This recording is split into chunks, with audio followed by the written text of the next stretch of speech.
Yesterday in the Supreme Court, Chief Justice Roberts said that tariffs are taxes that they're paid by Americans. He said this pretty clearly. And yet you're saying that this money is rolling in from other countries. How do you square those two?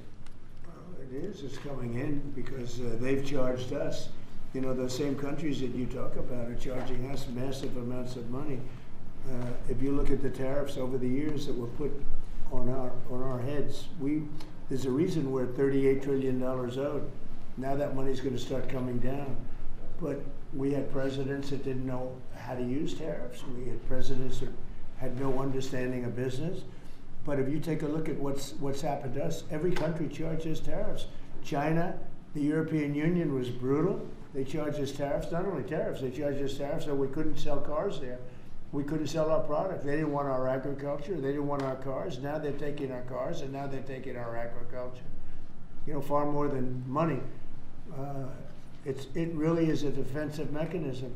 If we didn't have tariffs, we would be unable to defend ourselves. So then do you agree then that Americans are paying those tariffs?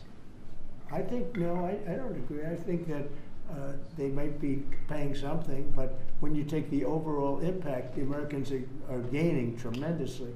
They're gaining through national security. Look, I'm ending war because of these tariffs. Americans would have to fight in some of these wars. They're gaining in national security. They're gaining in economics. They're gaining in so many different ways. And they're gaining in self-respect for our own country. Other countries used to laugh at us. They would charge us tariffs. Japan was charging us massive tariffs, and yet they wouldn't allow our cars to be sold in Japan. But they were selling 9 million cars here, but they wouldn't allow one car. Not one car was sold in Japan. They don't laugh at us anymore. This is really a matter of, this is national security. And by the way, going bankrupt is national security. You know, our country was really in trouble. Going bankrupt, and the difference between going bankrupt and thriving, that's also national security. When you go bankrupt, when you don't have any money, you have no national security. And we are thriving. I mean, all this money coming into our country that I told you about, the 17 trillion as of now, but it's going up rapidly. I was in Japan, and we have Toyota is coming in with $10 billion to build plants, operated by Americans, but building plants all over the United States. Well, they left. They took our plants. They sold cars in here without tariffs. They sold cars. We didn't charge them anything. They destroyed our auto industry. We lost 50%, 54% of our auto industry to other. We used to, if you go back into the 30s and 40s, we had 100% of the automobile business. Then it started getting chopped away. But Mexico, Canada, many countries, I mean, Canada fought us very hard. The ones that don't want us to win are foreign countries that we are able now to do very well with. Those are the ones that fight it. Those are maybe people that hate our country. I think it's the most important case maybe in the history of our country. This has been a major achievement for your administration, targeting the segment of our population that needs it the most, that has the highest obesity rates. You're making it affordable. You are truly saving lives. That's coming from the viewers that we've had in that 1 hour that we took a little bit of a break. My question to you is, Walmart just pushed out a report that says this year's traditional Thanksgiving meal will cost 25% less than it did under the Biden administration, plus gas prices being down in the $2 region makes it more affordable at Grandma's house this Thanksgiving. Thank you very much. And it's not so much a question, it's a statement. I would have made the statement, but we have a lot of things happening, so I wouldn't necessarily have made it right now. So Walmart, to me, you know, that's AAA, came out that nobody going to influence them. I don't know them. But they just came out with a very powerful statement. They've done it for many years, that under the Biden administration, Thanksgiving meal, a Thanksgiving meal with all the trimmings, cost 25% more. In other words, our Thanksgiving this year coming up will cost 25% less than sleepy Joe Biden's. Now, to me, that's better than anything there is. That's better than a poll. They've got everything included, from the trimmings and from the turkey and from everything, a lot of different items.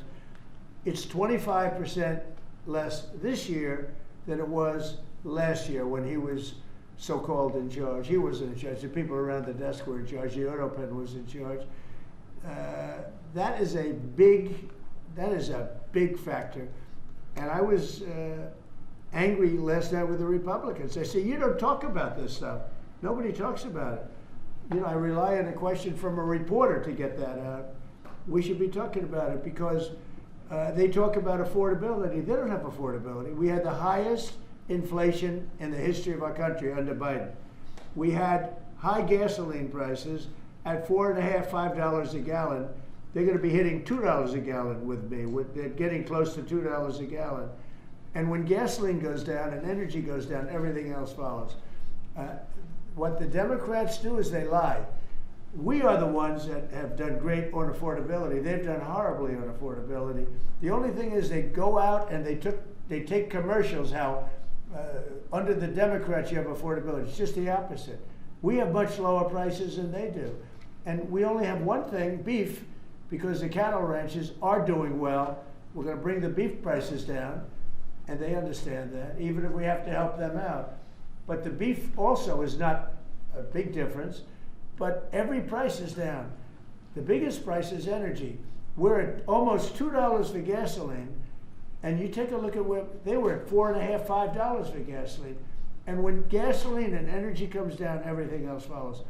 And I was so happy. Last night I made a speech, and then I get off the stage. I said I feel like going up and saying it, because I have a lot of respect for Walmart. And nobody's influencing Walmart. They came out and they said, Trump's Thanksgiving dinner, same things, is 25% less than Biden's. And we are the affordability one. We are the ones that have done a great job at affordability, not the Democrats. And yet, we just lost a couple of elections that were very Democrat areas. Maybe won't be full. They weren't very Democrat when I ran a year ago because I did well in those areas. But we just lost an election, they said, based on affordability. It's a con job by the Democrats. The Democrats are only good at con and cheating on elections. Thank you for the question. No one noticed in the middle. Question about India. Say it. How is the talks with Prime Minister Modi Great. going on He's a great. trade deal? And when It's do going good. He stopped buying oil from Russia. When do you plan? And he's a friend of mine, and we speak, and he wants me to go there, and we'll figure that out. I'll go. I had a great trip there with Prime Minister Modi. He's a great man. And I'll be going. Yeah. Novo Nordisk is in the middle You're of a planning to go to 10. India next year? No. You're planning to go to India next year, sir? It could be, yeah. Novo Nordisk is in the middle of a potential $10 billion acquisition for a smaller obesity biotech. They might need your and the FTC's help to see that through. Do you have any issues with that, or Eli Lilly buying a smaller obesity biotech from an anti-competitive Well, I don't know. Do you want to talk about that? I mean, I'd like to hear it. Maybe you should give us a piece of the company, like I've been asking for. So Give the United States a nice big chunk of the company. so Novo Nordisk and Pfizer right now are in the middle of an acquisition dialogue and discussion